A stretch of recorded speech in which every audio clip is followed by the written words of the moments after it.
মিত্ৰতা লৈ নিশ্চিতভাৱে এটা অতি মানে কঠোৰ কাম এইটো।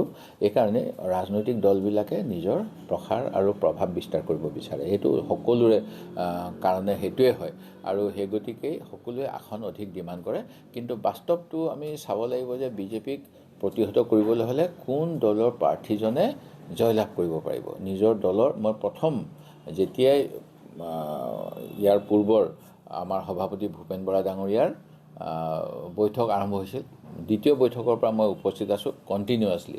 আৰু মই তেতিয়াৰ পৰাই কৈ আহিছিলোঁ, আজি কেইবাবছৰো হ'ল, যে আমি নিজৰ যিটো স্বাভিমান প্ৰতিটো দলৰে অলপমান ত্যাগ কৰিব লাগিব আৰু বাস্তৱৰ সন্মুখীন হ'ব লাগিব। যিটো দলৰ য'ত বেছ আছে সেই দলটোৱে প্ৰাৰ্থিত্ব দিবলৈ যত্ন কৰিব লাগে। অকল নিজৰ মানে কেণ্ডিডেট দিছিলোঁ, এক্স কেণ্ডিডেট এনেকুৱা ধৰণৰ পদবীৰ কাৰণে যাতে আমি নিৰ্বাচনবিলাকক ব্যৱহাৰ নকৰোঁ আৰু ৰাইজৰ জীৱনক লৈ, ৰাইজৰ ভোটক লৈ যাতে হেতালি নেখেলোঁ, সেইটোৱে মূল কথা। সেই গতিকে অকণমান সময় নিশ্চয় লাগিব, আমি অধ্যয়ন কৰি আছোঁ।